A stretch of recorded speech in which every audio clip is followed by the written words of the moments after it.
Okey, terima kasih Datuk Muslim Ayub, Deputy Presiden Third Age Media Association. I akan share sikit tips lah untuk sebagai solution solver. Okay, I will conduct the in Malay, in Bahasa Malaysia. So focus on my topic is layanan pencukaian melibatkan warga emas. So sebab ni bengkel ni dikendalikan oleh Institut Penyelidikan Penuaan Malaysia, betul tak? So skop penyampaian saya adalah, satu, saya akan fokus siapa warga emas. Kedua adalah galakkan cukai melibatkan warga emas. Belanjawan 2021 fokus pada warga emas. Permohonan di bawah Seksyen 446 Akta Cukai Pendapatan 1967. Lepas tu saya akan bagi sampel checklist permohonan di bawah SSM dan juga lain-lain. Okay, so saya tahu semua pun dah tahu siapakah golongan emas ni, warga emas ni. So golongan yang berumur 60 tahun ke atas, ini adalah berdasarkan World Assembly on Aging 1982 di Vienna, dan Bahasa-Bahasa Bersatu melalui resolusi nombor 45/106 telah mensyariatkan 1 Oktober sebagai Hari Warga Emas Antarabangsa. Ini bermakna warga emas ni adalah satu warga yang kita tak pinggirkan lah. So ada pelbagai insentif cukai yang diberikan. Okey. So saya fokus pada galakkan cukai melibatkan warga emas. Kalau kita rujuk pada bajet 2019, galakkan cukai kepada majikan. Maknanya kepada majikan yang menggajikan warga emas dengan disokong di bawah perundangan subsidi di bawah PUA ataupun Perintah Pengecualian Cukai 164209. Galakkan yang diberikan adalah potongan tambahan diberikan ke atas saraan yang dibayar oleh majikan kepada individu warga emas. Ini bermaksud maknanya sekiranya majikan menggaji pekerja warga emas 60 tahun ke atas, majikan memang gaji adalah perbelanjaan yang dibenarkan, tapi disebabkan majikan menggaji ataupun membayar gaji kepada warga emas, maka akan ada potongan tambahan. Maknanya kalau majikan instead of 100,000 dia bayar kepada warga emas tu, maknanya dia akan dapat 200,000. Maknanya potongan tambahan tu adalah double deduction lah. Okay. Di dalam PUA yang sama ini, yang bajet 2019 ni terpakai untuk tahun taksiran 2019 dan juga tahun taksiran 2020. Syaratnya adalah kepada warga emas, warga negara Malaysia dan emas tautin di Malaysia. Kerja sepenuh masa, gaji 4,000 ke atas, majikan dan pekerja bukan orang yang sama. Maknanya kalau owner, lepas tu dia gaji diri dia, tak boleh lah. Sebabnya ada macam conflict of interest kat situ. Dan dia mesti tiada ikatan. Ini ada syarat-syarat yang di dalam untuk permohonan di bawah PUA 164/2019. Okey. Baru-baru ni belanjawan 2021 melibatkan warga emas, dia ada beberapa package yang diberikan dari segi bantuan keuangan, bantuan bulanan sebanyak 500 kepada warga emas dan bantuan penjagaan OKU dan pesakit kronik terlantar. Kedua, sagu hati maksimum sebanyak RM400 bagi sukarelawan program khidmat bantu di rumah dan RM80 sagu hati kepada warga emas dan OKU. Pas perjalanan tanpa had, My30 bagi perkhidmatan bas dan rel. Manakala pelepasan cukai yang tidak terhad kepada RM8,000 ke atas belanjaan rawatan, perubatan penyakit serius bagi diri sendiri, pasangan dan anak-anak. Yang ini adalah pelepasan cukai yang memang tuan-tuan dan perempuan sentiasa boleh tahu jika buat e-filing. Lepas tu pelepasan cukai terhad kepada RM1,000 bagi skop perancangan pemeriksaan kesihatan penuh. Pelepasan cukai terhad kepada RM8,000 bagi rawatan perubatan keperluan khas dan penjagaan ibu bapa. Ni potongan cukai tambahan. Yang bajet daripada 2019 tu kita dah extend, maknanya majikan yang menggaji pekerja, dia akan mendapat potongan 2 kali, bukan potongan cukai, 2 kali perbelanjaan sebagai tolakan sehingga tahun 2025. Lain-lain bantuan adalah bantuan keuangan tahunan sebanyak RM50,000 bagi pengoperasian pusat aktiviti warga emas kendalian NGO. Okey, yang inilah yang ditunggu-tunggu oleh semua pihak, iaitu permohonan pengecualian cukai di bawah Seksyen 446 Akta Cukai Pendapatan 1967 oleh badan tidak berorientasi keuntungan. Okey, apa dia Seksyen 446? Seksyen 446 adalah apa-apa hadiah yang dibuat olehnya dalam tahun asas kepada kerajaan, kerajaan negeri, pihak berkuasa tempatan ataupun institusi atau organisasi atau tabung yang diluluskan oleh ketua pengarah. Untuk kerajaan negeri, pihak berkuasa tempatan tu akan mendapat potongan 100%. Maknanya kalau kerajaan negeri menganjurkan ataupun membuat aktiviti berkaitan dengan warga emas, dia boleh dapat maknanya syarikat-syarikat ataupun individu yang memberi sumbangan boleh dapat 100% potongan cukai. Dengan syarat dia hendaklah mengemukakan resit keuangan 38. Resit keuangan 38 ni adalah satu resit yang terhad, limited. Kalau biasa kita pergi klinik ataupun hospital kerajaan, kita akan dapat yang warna coklat tu. Itu adalah resit 38. Itu akan digunakan pakai sebagai bukti untuk dapat potongan 100%. Okey, biasanya subsection 446 ni dia akan baca bersama dengan subsection 447. Maknanya apakah yang dimaksudkan dengan institusi, organisasi. So kalau refer pada subsection 447 ni, dia jatuh di bawah organisasi. Organisasi ialah satu organisasi di Malaysia yang bukan dikendalikan atau dijalankan untuk tujuan keuntungan.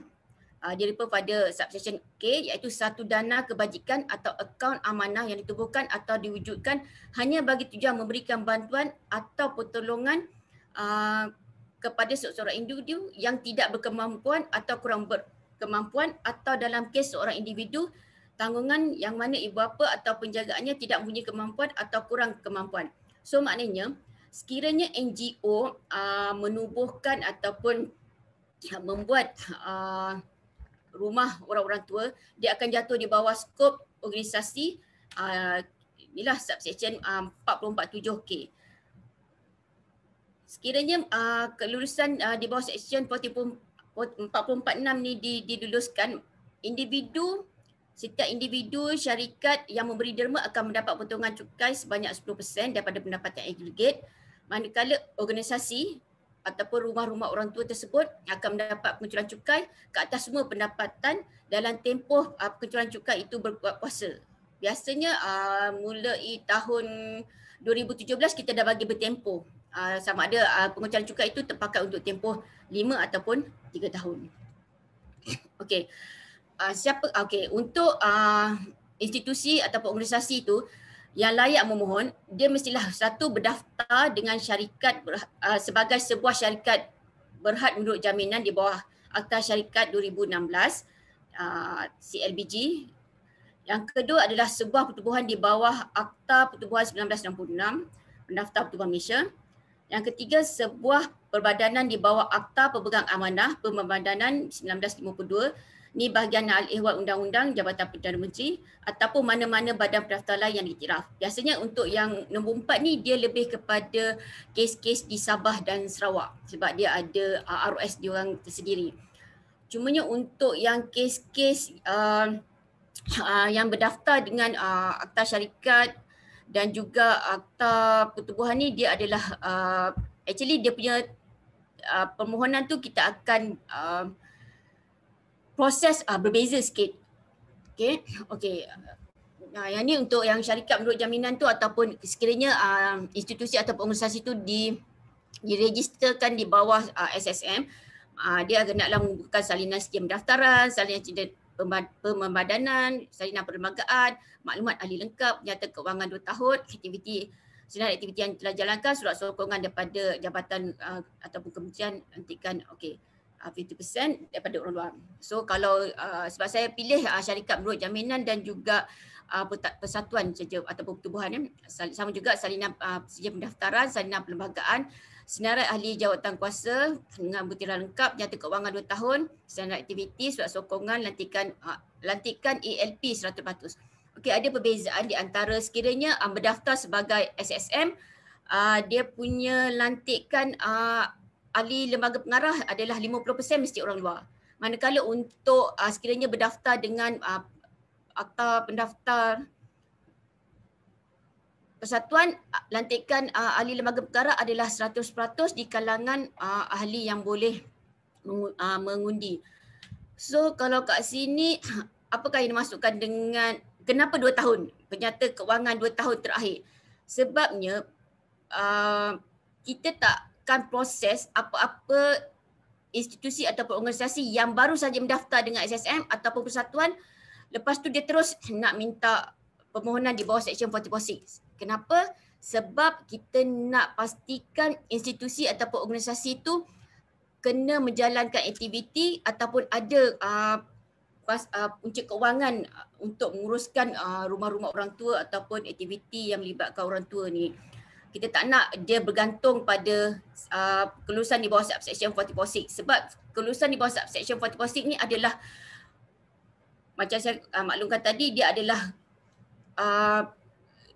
kutipan ataupun dapat dana daripada awam untuk menjalankan aktiviti yang berkaitan dengan warga emas kita ni.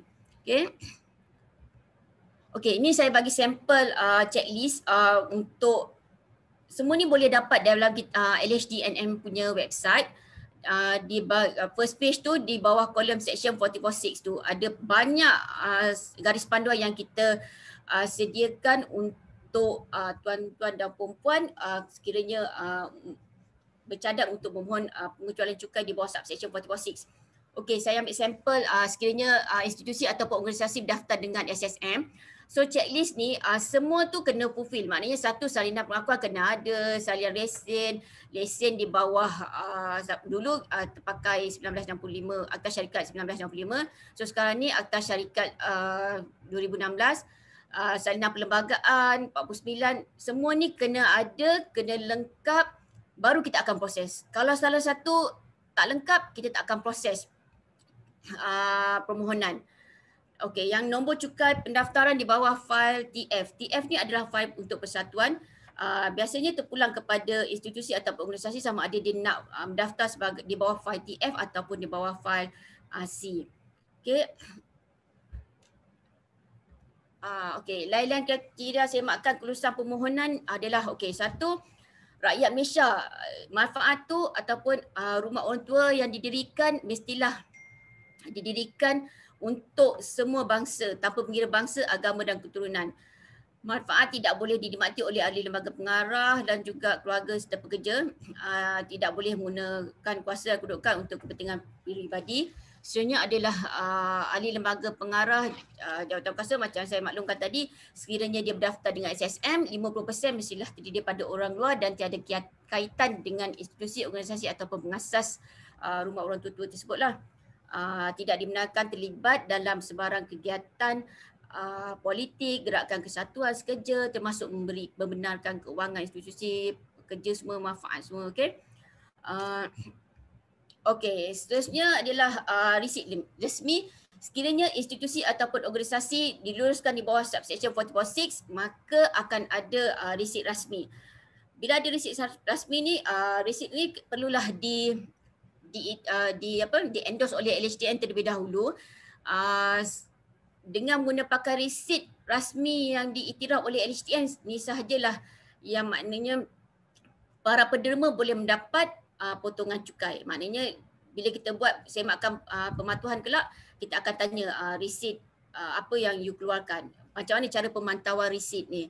Sebabnya resit ni sangat penting. Buat masa sekarang kita memang gunakan manual, tapi dalam sekarang kita dalam proses pembaharuan, maknanya kita akan semua pun resit tu secara boleh online. Okey. Di resit tu akan ada catatan potongan di bawah subsection 446, Akta Cungan Pendapatan, rujukan tarikh berkuat kuasa untuk tempoh berapa tahun lah. Okay. Lain-lain institusi ataupun organisasi perlu menghantar akaun beraudit kepada LHDN. Semua rekod hendaklah disimpan, tidak boleh guna pakai. Okey. Sebenarnya slide saya lepas ni dia dah nak habis, cumanya saya nak share lah.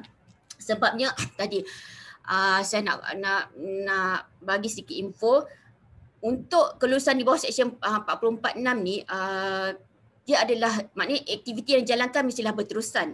Kita akan semak pada perlembagaan.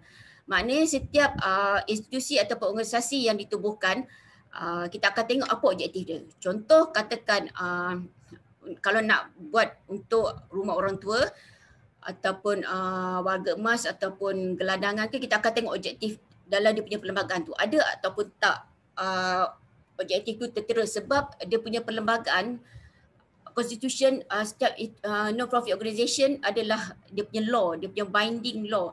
So kita akan tengok, maknanya bila kita buat semakan pematuhan, aktiviti yang dijalankan mestilah berdasarkan perlembagaan yang disediakan tersebut.